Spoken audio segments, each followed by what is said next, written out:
Bienvenidos a Biblioteca Jurídica Leal. El juicio de Sócrates. La justicia contra el saber. Hace más de 2400 años, en una colina de Atenas, se llevó a cabo uno de los juicios más famosos de toda la historia. Un proceso que no solo marcó el destino de un hombre, sino que dejó una huella imborrable en la idea misma de justicia, libertad y pensamiento crítico. Hoy conoceremos la historia del juicio de Sócrates, el filósofo que se atrevió a cuestionarlo todo, incluso al poder. Atenas, siglo V a.C., la cuna de la democracia, el arte y la filosofía, pero también una ciudad convulsionada. Recién había salido de una guerra devastadora contra Esparta, la guerra del Peloponeso, que duró casi 30 años y dejó a Atenas debilitada, con su orgullo herido y su pueblo dividido. En medio de ese caos político, surgieron resentimientos, desconfianzas y una necesidad de encontrar culpables. Y entre los nombres señalados, apareció el de Sócrates, un hombre que jamás escribió una sola línea, pero cuya voz resonaba en cada rincón del ágora. ¿Quién era Sócrates? Sócrates no era un político ni un rico comerciante. Era un ciudadano común que dedicaba sus días a conversar. Sí, conversar.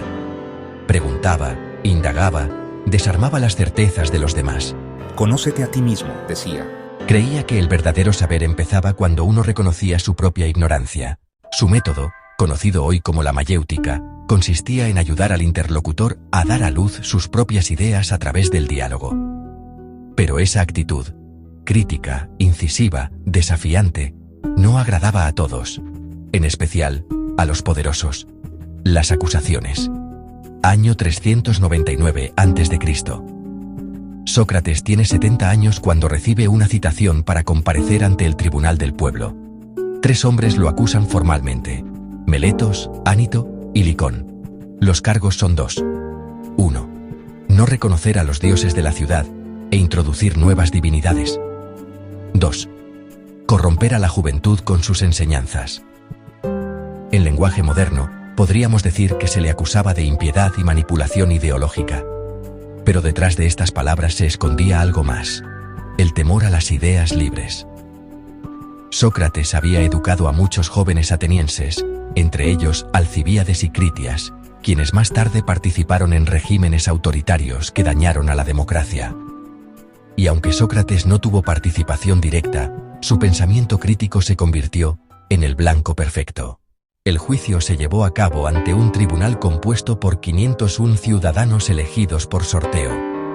En Atenas, la justicia era pública y directa. No existían abogados defensores ni fiscales como los conocemos hoy. Cada quien hablaba por sí mismo.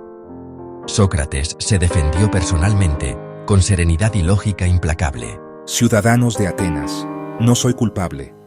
Nunca enseñé que no existan los dioses, ni he corrompido a los jóvenes. Solo he buscado la verdad. He intentado que cada uno de ustedes piense por sí mismo. Pero su tono, lejos de ser humilde o conciliador, resultó desafiante. Rechazó adular al jurado, no lloró, no rogó clemencia. Incluso comparó su misión con la de un tábano que pica al caballo dormido. Atenas necesitaba que alguien la despertara de su comodidad. Luego de escuchar los argumentos, los jueces votaron. La mayoría consideró culpable a Sócrates. Según la ley ateniense, en este punto tanto el acusador como el acusado podían proponer un castigo. Meletos pidió la pena de muerte. Sócrates, fiel a su ironía, propuso algo inesperado. Si he sido un bien para la ciudad, merezco no un castigo, sino ser mantenido por el Estado, como los atletas que honran a Atenas. Aquello fue interpretado como una burla, y selló su destino. La segunda votación confirmó la sentencia: muerte por cicuta, una planta venenosa de efecto letal. Tras el juicio, Sócrates fue encarcelado. Tenía la oportunidad de escapar. Sus amigos le ofrecieron huir al exilio. Pero él se negó. Decía que respetar las leyes era parte de su deber como ciudadano, incluso si éstas obraban en su contra. No se debe devolver una injusticia con otra injusticia. He vivido obedeciendo las leyes de Atenas, no las romperé ahora que me condenan. En su última noche, conversó con sus discípulos sobre el alma y la inmortalidad. Esa charla quedó registrada por su alumno Platón en la obra Fedón. Critón, debemos un gallo a Asclepio, no lo olvides. El juicio de Sócrates no fue solo un acto jurídico, sino un enfrentamiento entre dos visiones del mundo. Por un lado, el pensamiento libre, por el otro, el miedo al cambio. La democracia ateniense, tan admirada por su apertura, mostró sus límites. Cuando una sociedad teme ser cuestionada, puede volverse injusta incluso en nombre de la justicia.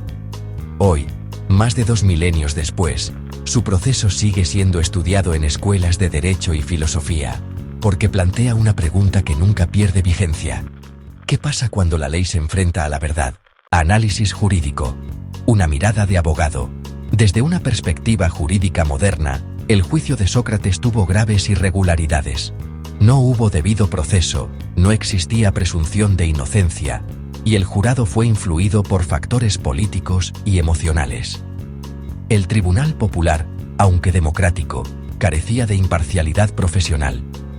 En realidad, Sócrates fue condenado no por violar una ley concreta, sino por representar una amenaza moral e intelectual para el sistema. El caso de Sócrates nos muestra que la democracia también puede cometer injusticias si no garantiza los derechos individuales. Por eso, en los sistemas jurídicos actuales, existen principios esenciales, como el debido proceso, la libertad de expresión y la protección de las minorías, para evitar que la voz de un solo sabio sea silenciada por la mayoría. Después de su muerte, sus discípulos, como Platón y Jenofonte, difundieron sus enseñanzas por todo el mundo. De esas semillas nació la filosofía occidental. Platón fundó la Academia, y de su pensamiento surgiría más tarde la obra de Aristóteles, el maestro de Alejandro Magno. En pocas palabras, la ejecución de Sócrates no apagó su voz, la multiplicó. Su juicio nos enseña que el pensamiento libre tiene un precio, pero también que la justicia sin reflexión puede ser ciega. Porque el verdadero jurista, como el verdadero filósofo, debe buscar no solo cumplir la ley, sino comprender su espíritu. Conclusión. La lección eterna. El juicio de Sócrates fue el encuentro entre la razón y el poder. Un recordatorio de que cuestionar no es un delito, sino un deber cívico. Y que la libertad de pensamiento es el primer paso hacia una justicia verdadera. Sócrates murió hace más de 24 siglos, pero su ejemplo sigue vivo cada vez que alguien se atreve a preguntar, ¿y si las cosas no son como siempre nos han dicho? Porque en cada pregunta nace la posibilidad de un mundo más justo. En el derecho, la historia de Sócrates nos enseña que la justicia no se mide por los votos de la mayoría, sino por el respeto a la dignidad humana. Recordemos siempre, una sociedad libre no teme a las preguntas, las abraza. Si te gustó este video, comparte, comenta, suscríbete, y juntos sigamos aprendiendo.